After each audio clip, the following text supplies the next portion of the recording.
Hi. In the last two videos, we have seen problems in finding the coefficient of correlation R as well as the regression lines. And now let's see this problem. Find the mean of X and Y from the given regression lines. So they have given two regression lines. Also find the coefficient of correlation. So they asked you to find R and sigma Y if sigma X is 3. Okay. So now let's see this concept. We have two lines. Okay, we don't know which is y on x and which is x on y. That we have to find it first. And x bar and y bar also passes through this regression lines. If all x and y obeying these equation means, then it suits for x bar and y bar also, because it is mean of all x values, it is mean of all y values. So we are rewriting these regression equations as 8x bar minus 10y bar is equal to minus 66. Just replacing x by x bar and y by y bar. We have written this. By solving these two equations, we are getting x bar and y bar.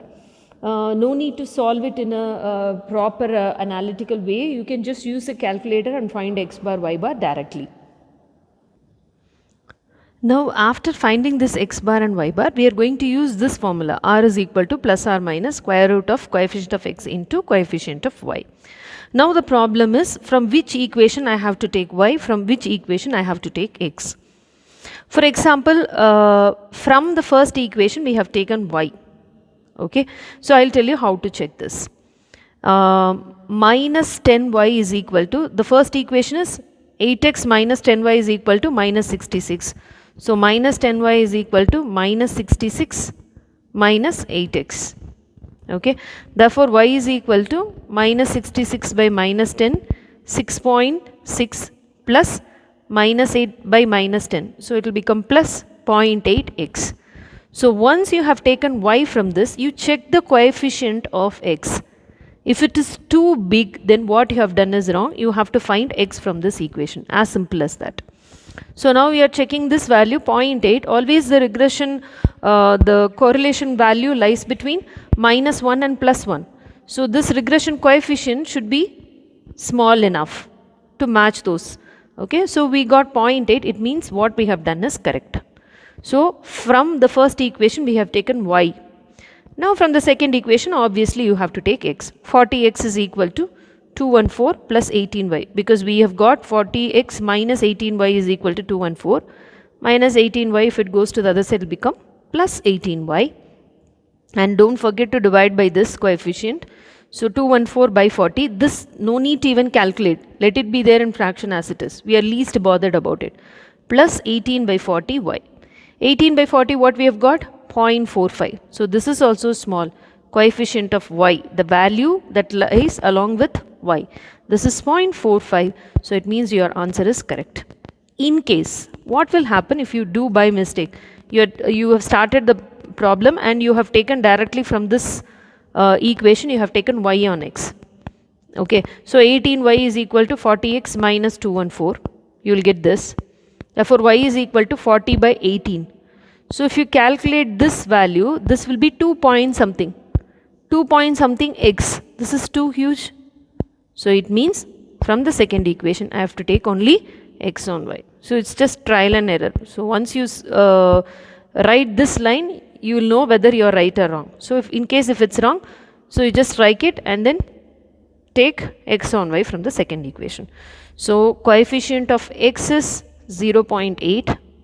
Coefficient of y is 0.45. Both values are positive. I already told you either both will be positive or both will be negative. So r is equal to, you can write only plus square root of 0.8 into 0.45. When we simplify this, you will get r value. Okay. Now you have to find sigma y. So please add this formula to your formula page. R into sigma y by sigma x is equal to coefficient of x on y. So R into sigma x by sigma y is nothing but coefficient of y on x. So you have to use this formula to find the value of sigma y. For this problem, which one you need? If you are going to use y on x, then you are going to use this formula.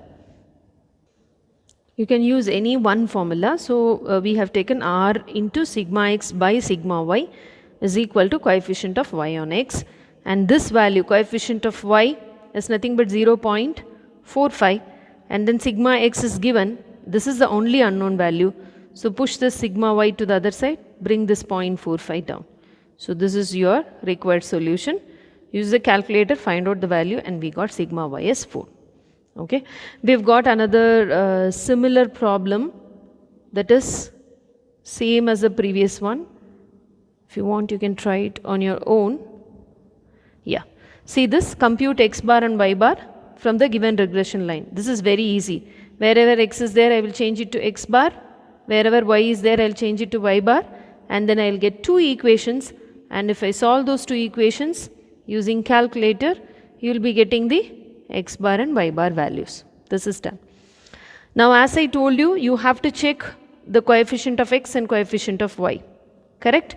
So from 2x plus 3y is equal to minus 1, we are trying to take y.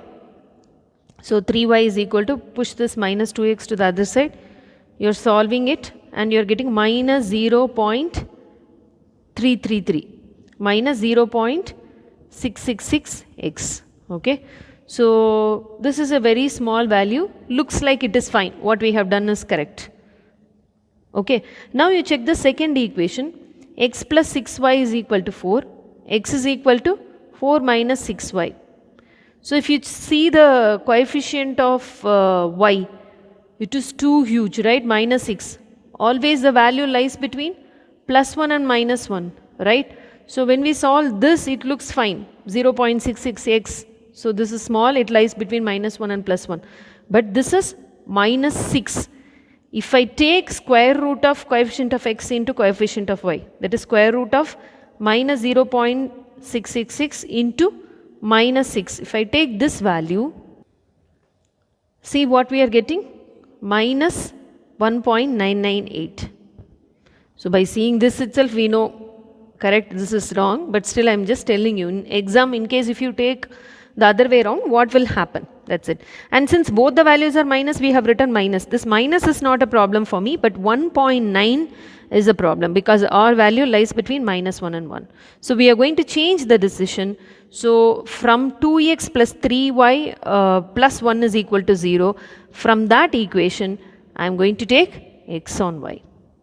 So 2x is equal to, push this 3y to the other side. So what we are getting? This no need to calculate, we are not worried, minus 3 by 2. Minus 3 by 2, 1.5. It is going above 1, but still let's see the next coefficient. This is too big, right? If the next coefficient is too small, when we multiply and take the square root, that will vanish. So don't worry about this. Okay? So from the first equation, we got x. We are doing the other way around. Now from the second equation, you are taking y. X plus 6y is equal to 4, 6y is equal to 4 minus x, and then divide by 6 minus 1 by 6. So what you are getting? Minus 0.1666. So now if you take the square root, plus or minus, we are taking the negative value since both the coefficients are negative. So what is the first coefficient? Minus 1.5. What is the second coefficient? Minus 0.1666. If you multiply these two and take the square root, this negative sign should be there outside. Don't write minus into minus plus. So here this plus or minus, that I am writing here as minus. Okay, just take only the number. So 1.5 and this multiply, take the square root, you are getting this 0.4. So 0.49 approximately minus 0.5. It means your answer is correct. So this is one such example where even if you go wrong, you can correct your mistakes. It's not at all a problem. Okay. So R value is minus 0.5. This is a negative correlation. Now let's see this problem. If y is equal to ax plus b and x is equal to cy plus d, show that the ratios of standard deviation of y on x is root a by c and x bar is bc plus d by 1 minus ac and y bar is ad plus b by 1 minus ac. Okay. So first I have to prove that the ratios of standard deviation. Okay, so what are the ratios of standard y on x they have given? So it means, the meaning of this line is to prove that sigma y by sigma x is equal to root a by c. Okay, this I have to prove. So this word I have changed it into the mathematical form. And now we are going to use this small trick that if you see this equation, what is coefficient of x? A. And since we are discussing about standard deviation, you remember in the beginning I have given you standard deviation formula for the lines of regression. So this A is nothing but r into sigma y by sigma x. Similarly, coefficient of y, that is c. C is nothing but r into sigma x by sigma y. C is nothing but the coefficient of y, and A is nothing but the coefficient of x. So from this equation I know what is A and I know what is C. Now what I have to do? I have to find the ratios, correct? So I name those equations 1 and 2. So I am going to divide 1 by 2. So r into sigma y by sigma x divided by r into sigma x by sigma y is equal to a by c, because this is there on the left hand side and a by c is there on the right hand side. And the sigma y comes up, so we have got sigma y square. Sigma x and sigma x will become sigma x square. This will go down. So this is equal to a by c. So if I take the square root, sigma y by sigma x is equal to root of a by c. So we got the first one. This is what we have to prove first. Now next thing is, I have to show that y bar is this and x bar is this. This is very easy, because y is equal to ax plus b means y bar is equal to ax bar plus b. Same as the previous problem, replacing x by x bar and y by y bar. Okay.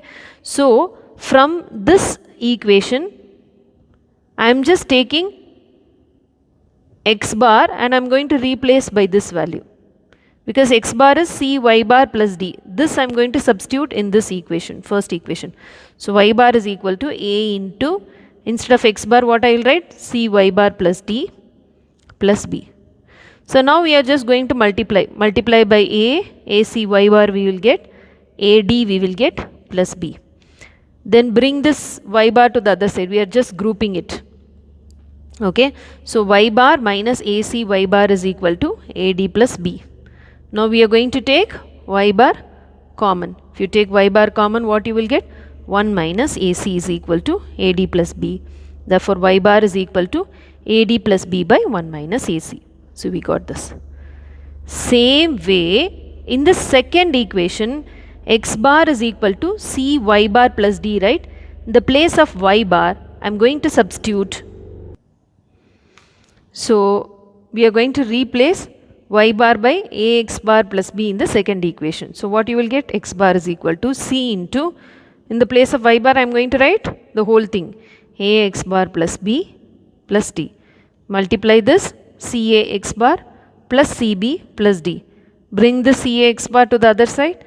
So x bar minus cax bar is equal to bc plus d. Take x bar common, 1 minus ac is equal to bc plus d.